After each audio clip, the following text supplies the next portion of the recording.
Hello everyone.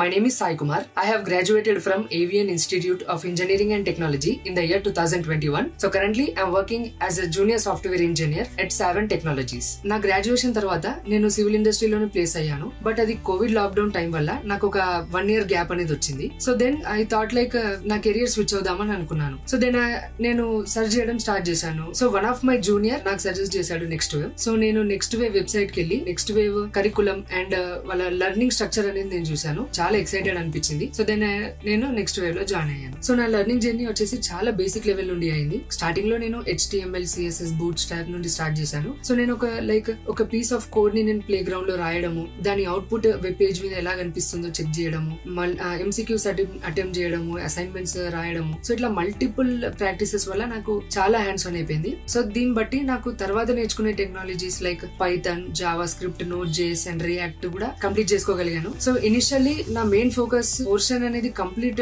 చేయడం కన్నా portion అనేది అర్థం చేసుకోవడంలో నేను చాలా టైం స్పెండ్ చేశాను. సో నేను డైలీ అరౌండ్ 3 to 4 hours నేను నెక్స్ట్ వేవ్ మీద స్పెండ్ చేసేవాడిని. సో వన్స్ నా పోర్షన్ ఫినిష్ అవ్వగానే జాబ్ ప్లేస్మెంట్స్ కి ఎలిజిబుల్ అయ్యాను. సో స్టార్టింగ్ 2 to 3 కంపెనీస్ లో నేను రిజెక్ట్ అయ్యాను. సో ఎవ్రీ టైం నేను రిజెక్ట్ అయిపోయిన ప్రతిసారి నేను ఇంటికి వచ్చి నేను ఎక్కడెక్కడైతే మిస్టేక్ అయ్యిందో నేను అది నోట్ డౌన్ చేసి దాని మీద వర్క్అవుట్ చేశాను. And next wave placement assistant కూడా చాలా బాగుండింది. నేను డిమోటివేట్ అవుతున్నా గానీ వాళ్ళు సపోర్టివ్ గా ఉన్నారు. లైక్ మేమున్నాము, నెక్స్ట్ ఇంటర్వ్యూలో మీరు క్రాక్ చేయగలుగుతారా అని చెప్పి ఆ కాన్ఫిడెన్స్ వాళ్ళు ఇచ్చారు. అండ్ సావెన్ టెక్నాలజీస్ వచ్చేసి అది 4th ఇంటర్వ్యూ.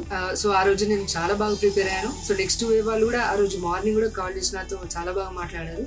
సో అంతే పాజిటివ్ గా, అంతే కాన్ఫిడెంట్ గా నేను ఆ రోజు వెళ్ళి ఇంటర్వ్యూ అటెండ్ అయ్యాను. నేను ఇంటర్వ్యూ క్లియర్ చేసుకోగలిగాను. సో జనరల్లీ అందరికీ ఒక ఒపీనియన్ ఉంటుంది దట్ కోడింగ్ అంటే ఓన్లీ CSE బ్రాంచెస్ వాళ్ళకి పాసిబుల్, వేరే అదర్ బ్రాంచెస్ వాళ్ళకి అది పాసిబుల్ అవ్వదు అని చెప్పి. ఇనిషియల్లీ నాకు కూడా అలానే ఒక డౌట్ ఉండే. But next wave learning structure అనేది ఎలా ఉంటదంటే ఒక స్టూడెంట్ ఏ బ్రాంచ్ నుండి అయినా సరే నెక్స్ట్ వేవ్ వాళ్ళు రైట్ ఫ్రమ్ ద స్క్రాచ్ నుండి వాళ్ళు బిగిన్ చేస్తారు. అండ్ స్టార్టింగ్ లో నాకు అసలు కోడింగ్ అంటేనే ఏంటో తెలియకపోతుండే. But today after the next wave journey నేను నా ఓన్ వెబ్ పేజెస్ క్రియేట్ చేయగలను, పైథాన్ లో లాజిక్స్ బిల్డ్ చేసి ప్రాబ్లమ్ సాల్వింగ్ చేయగలను, and completely front end and back end applications నేను హ్యాండిల్ చేయగలను. సో ఈ కాన్ఫిడెంట్ నాకు వచ్చింది నెక్స్ట్ వేవ్ వల్ల. సో నెక్స్ట్ వేవ్ లో కరెంట్ ఉన్న స్టూడెంట్స్ కి అండ్ అప్కమింగ్ లెర్నర్స్ కి నా ఎక్స్పీరియన్స్ బట్టి నా సజెషన్ ఏంటి అంటే, సో ఎప్పుడైతే మీరు నెక్స్ట్ వేవ్ జర్నీ అనేది స్టార్ట్ చేస్తారో మీరు లెర్నింగ్ గ్యాప్ అనేది తెచ్చుకోకపోవడమే చాలా బెటర్. సో ఇనిషియల్ గా మీరు వెరీ స్మాల్ టాపిక్స్ నుండి స్టార్ట్ చేసినా గానీ కన్సిస్టెంట్ గా నేర్చుకోవడం అనేది చాలా ఇంపార్టెంట్. బికాస్ మీకు మధ్యలో ఏదైనా లెర్నింగ్ గ్యాప్ వస్తే గనక మీకు తర్వాతకి మళ్ళీ